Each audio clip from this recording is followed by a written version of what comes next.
लगभग रात के 1 बज रहे थे। सीमा एक घने जंगल वाले रास्ते से गुजर रही थी। चारों ओर घनी झाड़ियाँ, ऊपर से घुंघरुओं की आवाज़ें आ रही थी और कहीं दूर से बड़े बड़े जानवरों के गुर्राने की आवाज़ें आ रही थी।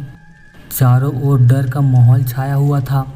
अचानक सीमा की नज़र एक छोटे से और बहुत ही खूबसूरत बंगले पर पड़ी और वो बहुत तेज़ी से उस बंगले की ओर चलने लगी।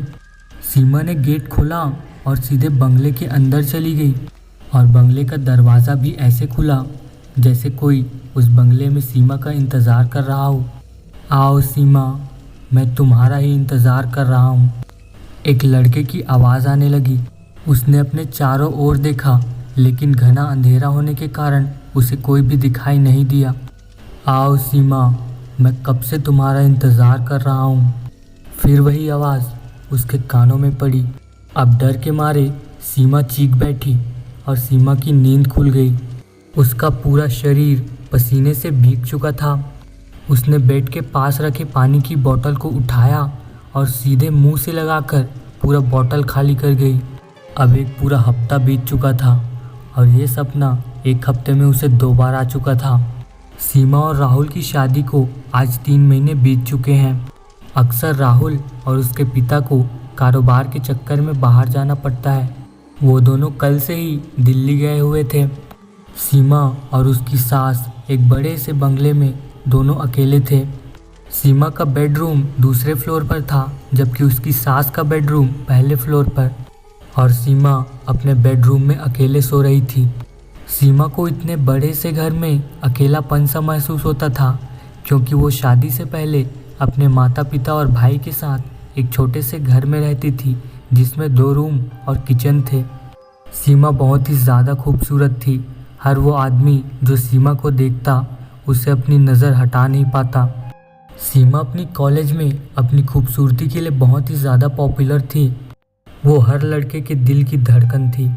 एक शादी में राहुल ने सीमा को देखा था और उसी समय राहुल ने उसके परिवार वालों के सामने ही सीमा को प्रपोज कर दिया था। राहुल एक रईस घर का लड़का था, जिसके कारण सीमा ने लालच में आकर उसे रिश्ते के लिए हाँ कर दी और अपने बॉयफ्रेंड आकाश को भुला दिया। आकाश एक बहुत ही ज़्यादा टैलेंटेड, होनहार और गरीब लड़का था। आकाश अपने पिता को बचपन में ही खो चुका था और वो अपने घर में अपनी माँ के साथ अकेले रहा करता था।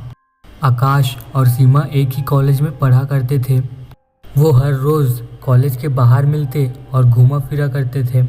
जब आकाश ने सीमा को प्रपोज किया था तो सीमा ने उसे एक ही बार में हाँ कर दी थी। आकाश और सीमा को लगभग 3 साल बीत चुके थे और सीमा इस रिश्ते से अब ऊब चुकी थी, क्योंकि आकाश एक गरीब लड़का था जिसके पास खाने के लिए भी पैसे नहीं हुआ करते थे और वो सीमा के ऊपर 1 भी रुपया खर्च नहीं किया करता था और दिन भर पढ़ाई में बिजी रहता था। सीमा की ज़िंदगी में जब राहुल आया तो वो आकाश से अलग थलग रहने लगी। जब उसकी शादी की तारीख नज़दीक आई तो उसने आकाश के बारे में बिना कुछ सोचे उसे अपनी शादी की कार्ड थमा दी। अगले हफ्ते राहुल का जन्मदिन था, जिसके कारण सीमा जल्दी से लिफ्ट की ओर बढ़ी। उसे ढेर सारी खरीदारी करनी थी।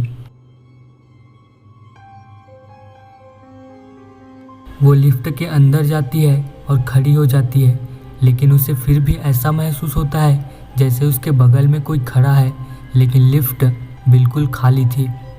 अब उसके कानों में फुसफुसाने की आवाज़ आती है, सीमा, सीमा।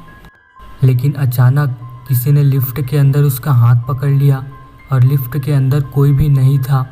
सीमा ने चिल्लाने की बहुत ही ज़्यादा कोशिश की, लेकिन डर के मारे उसके मुंह से कुछ भी नहीं निकला और वो लिफ्ट के अंदर ही बेहोश हो गई। सीमा को जब होश आया तो वो अपने बेडरूम में बैठी हुई थी और उसके पास राहुल भी बैठा हुआ था। राहुल कहता है, तुम्हें क्या हुआ था सीमा? तुम लिफ्ट के अंदर कैसे बेहोश हो गई? मैं शॉपिंग के लिए मॉल गया हुआ था। मैंने लिफ्ट में तुम्हें ही देखा और सीधे लेकर घर आ गया। सीमा ने बहाना बनाते हुए कहा कि मैं रात को सो नहीं पाई थी, जिसकी वजह से लिफ्ट में मेरी नींद लग गई और मैं बेहोश हो गई थी। अगले दिन सीमा अपनी दोस्त पायल के साथ अपनी बालकनी में बैठकर चाय पी रही थी। उसे फिर से लगा कि उसके पीछे कोई खड़ा है। उसके बाद से वो अपने ससुराल वालों के साथ बात करने में बिजी हो गई और 4-5 दिनों तक उसे कुछ भी ऐसा महसूस नहीं हुआ।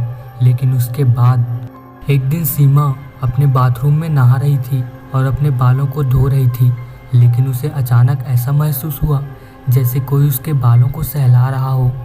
वो पूरी तरह से डर गई थी और उसका शरीर डर के मारे कांपने लगा था। फिर भी हिम्मत करके वो बाथरूम से तुरंत बाहर भागी। लेकिन उस दिन की बात को सीमा ने अपने माता पिता को नहीं बताया, क्योंकि उसे पता है कि कोई उसके ऊपर विश्वास नहीं करेगा। तो गाइस, आखिरकार सीमा के साथ हो क्या रहा है उसे खुद भी नहीं पता। लेकिन अगर आप जानना चाहते हैं कि आगे क्या होने वाला है तो प्लीज़ इसके अगले पार्ट का ज़रूर इंतज़ार करिएगा। तो अगर आपको ये कहानी अच्छी लगी तो प्लीज़ लाइक करें, कमेंट करें और इसके अगले पार्ट को देखने के लिए हमारे चैनल को सब्सक्राइब करें। Thank you for watching haunted villa.